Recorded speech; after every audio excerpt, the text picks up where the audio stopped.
सम्माननीय अध्यक्ष महोदय, मैं आपके प्रति कृतज्ञ हूँ। आपने मुझे आज कीमती समय बोलने के लिए अवसर प्रदान किया। मैं सबसे पहले अपने छत्तीसगढ़ के और उन राजनांदगांव क्षेत्र के समस्त जनता का, मतदाता का भी आभार प्रदर्शन करता हूँ और आप सबके वरिष्ठों के प्रति मैं कृतज्ञ हूँ। आप सबको हृदय से शुभकामना। महोदय, अभी कल से जब से शुरू हुआ, रात को 12 बजे तक जो चला, जिस प्रकार से अभी अखिलेश जी बोल रहे थे और कल जब शुरुआत हुई तो नेता प्रतिपक्ष राहुल गांधी जी ने जिस प्रकार की बातें की, आज जब अखिलेश जी ने एक शेरो शायरी से और गजल की पंक्तियों से शुरुआत की, तो मैं भी ये बता दूं कि अखिलेश जी, जरा सा कुदरत ने क्या नवाजा, जरा सा कुदरत ने क्या नवाजा, आके बैठे हो फलसफे में, तुम्हारा लहजा बता रहा है तुम्हारी दौलत नहीं नहीं है। अब जितने भी यहाँ बहुत लोग बैठे हैं, ये सब उसी प्रकार की बात कर रहे हैं। आदरणीय अध्यक्ष महोदय, मैं बताना चाहूंगा, माननीय नेता प्रतिपक्ष कल राहुल गांधी जी बार बार भगवान शंकर का फोटो दिखा रहे थे। वो भगवान भोलेनाथ है, भगवान शंकर है, ये आपकी फितरत में है। आपने छत्तीसगढ़ में, मैं नाम नहीं लूंगा, आपके पूर्व मुख्यमंत्री का जो निपटा दिए छत्तीसगढ़ को, और वो आकर के लोकसभा में भी निपट गए। वो महादेव जी के नाम से सट्टा चला रहे थे, जिसे छत्तीसगढ़ की जनता ने निपटा दिया। आपको ध्यान होगा, 6000 करोड़ से ऊपर का सट्टा, जिसका संचालन आपके पूर्व मुख्यमंत्री ने किया। भगवान शंकर को ऐसे आसानी से ना ले और बात बात में चित्र दिखाने की कोशिश ना करें।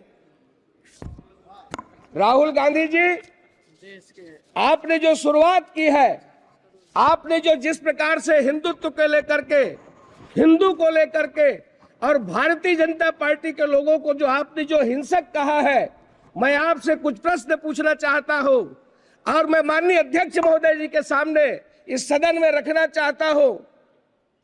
क्या हिंदू हिंसक हो रहा है? भाजपा हिंसा की बात करती है। इस हिंदुस्तान के अंदर हिंसा कौन फैला रहा है? कितना हिंसक हिंदू समाज हुआ है, कितना हिंसक ये तथाकथित शांतिप्रिय समाज है, ये पूरा भारत जानता है। क्या कर्नाटक में प्रवीण नेतारू की हत्या हिंदू समाज की भीड़ ने की थी? क्या राजस्थान के अंदर वो कन्हैयालाल टेलर की हत्या गला रेत करके क्या हिंदू समाज ने की थी? क्या हिंदू समाज है जो अलग अलग जगह पर हंगामा खड़ा कर रहा है? जिस तरीके से घटनाएं पूरे हिंदुस्तान के अंदर हो रही है। राहुल गांधी जी, आपने जो सवाल किया है, जम्मू कश्मीर में बम विस्फोट करने वाला किस समाज का है? जम्मू कश्मीर में हमला करने वाले वो किस समाज से आते हैं? समाज के अंदर चिल्ला चिल्ला करके ये फिलिस्तीन की जिंदाबाद के नारा लगाने वाले ये किस समाज के हैं? संसद के अंदर आपने शुरुआत की है, संसद के अंदर चिल्ला चिल्ला करके आपने जिस प्रकार की बातें की है, यहाँ की परंपराओं को तोड़ने की कोशिश की गई है, मर्यादा को तार तार करने की कोशिश की गई है, किंतु हमारी ये उच्च परंपरा रही है, इसमें आप सफल नहीं हो पाएंगे। राहुल गांधी जी, ये संसदीय पाठ क्या पढ़ाए? आज आपने जिस प्रकार से हिंदुत्व का अपमान किया है, आपने जिस प्रकार से ये कल जो शुरुआत की है, और आपके ही पार्टी के एक उत्तर प्रदेश के सांसद ने जो कहा है, उन्होंने छत्तीसगढ़ की बात की है। इमरान मसूद छत्तीसगढ़ में मॉब लिंचिंग की बात कही है। मैं सदन के सामने बताना चाहता हूं, वो क्या काम करने के लिए गए थे आपको मालूम है छत्तीसगढ़ में? और कैसे रात के अंधेरे में वो नदी में कूद गए। आप ये फालतू बात ना करें। छत्तीसगढ़ के साजा के अंदर जिस प्रकार की मॉब लिंचिंग पूर्व मुख्यमंत्री के समय हुई है, आप उसकी बात को बताएं। मैं आज सदन को बताना चाहता हूं कि जब हिंदुत्व की बात होती है, तब अटल जी की वो पंक्तियां याद आती है हिंदू तन मन हिंदू जीवन, रग रग हिंदू मेरा परिचय। मैं आदि पुरुष निर्भयता का वरदान लिए आया, भू पर पै पी कर सब मरते आए। मैं अमर हुआ तो विस्पीकर, मुझको मानव में भेद नहीं, मेरा अंतर स्थल है विशाल। जग के ठुकराए लोगों को लो मेरे घर का खुला द्वार। अपना सब कुछ हूँ लुटा चुका, फिर भी अक्षय है धनागार। मेरा हीरा पाकर ज्योतित परकियों का वह राज मुकुट। यदि इन चरणों पर झुक जाए कल वह किरीट तो क्या विस्मय। हिंदू तन मन हिंदू जीवन, रग रग हिंदू मेरा परिचय। यानी ये हिंदू हिंदुस्तान का परिचय है। होकर स्वतंत्र कब चाहा है, होकर स्वतंत्र कब चाहा है। मैंने कर लूं जग को गुलाम, मैंने तो सदा सिखाया है करना निज के मन को गुलाम। गोपाल राम के नामों पर मैंने कब अत्याचार किया, कब दुनिया को हिंदू करने घर घर नरसंहार किया। भूभाग नहीं सत सत मानव की हृदय जीतने का निश्चय। हिंदू तन मन हिंदू जीवन, रग रग हिंदू मेरा परिचय। ये हिंदुत्व है। और आपने हिंदू को, हिंदू समाज को, हिंदुस्तान को आपने बदनाम करने की कोशिश किया है। आदरणीय अध्यक्ष महोदय, पिछले 10 साल में माननीय नरेंद्र मोदी जी, माननीय प्रधानमंत्री जी ने वो काम किए हैं। ये यदि मैं ये कहूं कि मोदी जी है तभी वो मुमकिन है, और वो काम की शुरुआत नहीं बल्कि डिलीवरी हुई है, जिन्हें पूरा करना ही असंभव लगता था। मोदी जी हैं तभी वो गुंजाइश भी अभी भी बनी है। कश्मीर में मोदी जी ने असंभव को संभव कर दिया। ये वो काम है। चीन को भी पीछे छोड़ दिया, दुनिया का 8वां अजूबा कहा जा रहा है। ऐसा काम बड़े पड़ोसी देश भी कहीं मुकाबले में नहीं है। जम्मू कश्मीर में एक ऐसा प्रोजेक्ट बनकर तैयार हो चुका है जिसकी धमक पूरी दुनिया में सुनाई दे रही है। अध्यक्ष महोदय, कश्मीर का वो चिनाब रेलवे ब्रिज, दुनिया का सबसे ऊंचा रेल ब्रिज न बनकर तैयार है बल्कि ट्रेनें दौड़ा कर देखी जा चुकी है, ट्रायल हो चुका है। पहले से नारे लगाते रहे हैं।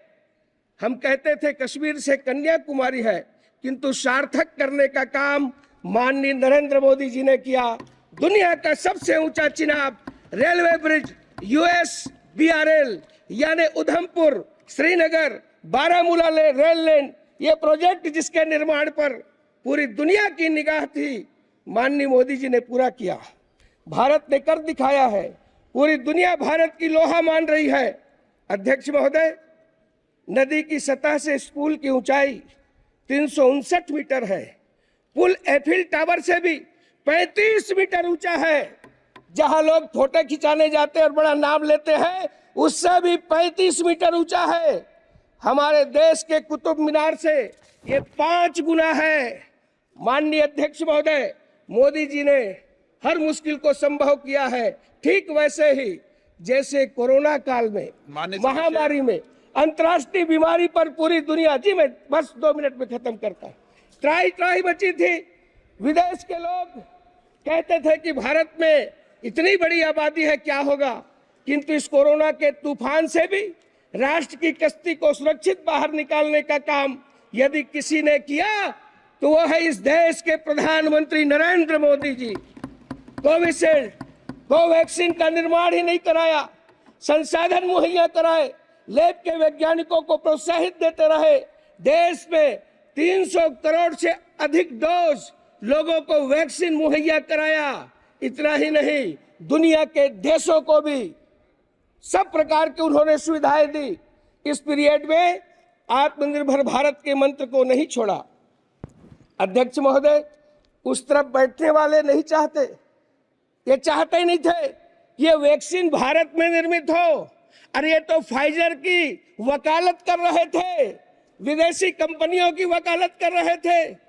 सेंट्रल विस्टा का भी ये निर्माण नहीं चाहते थे, ये जीएसटी का कलेक्शन नहीं चाहते थे। ये डर्टी पॉलिटिक्स इनके रक्त में है। माननीय प्रधानमंत्री जी हार नहीं मानने वालों में से है।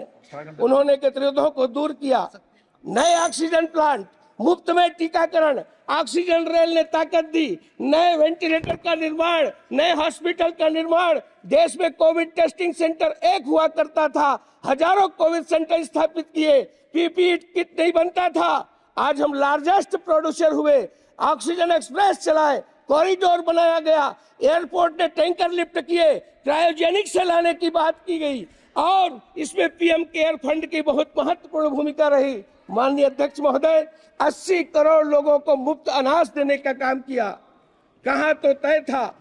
मैं ये कहूंगा कि आज जिस प्रकार से गरीबों की केवल चर्चा करते रहे, किंतु यदि गरीबों की, मजदूरों की और अंत्योदय की यदि कोई सरकार हुई तो माननीय प्रधानमंत्री नरेंद्र मोदी जी की सरकार हुई, जिस पर आज देश पूरा गर्व कर रहा है।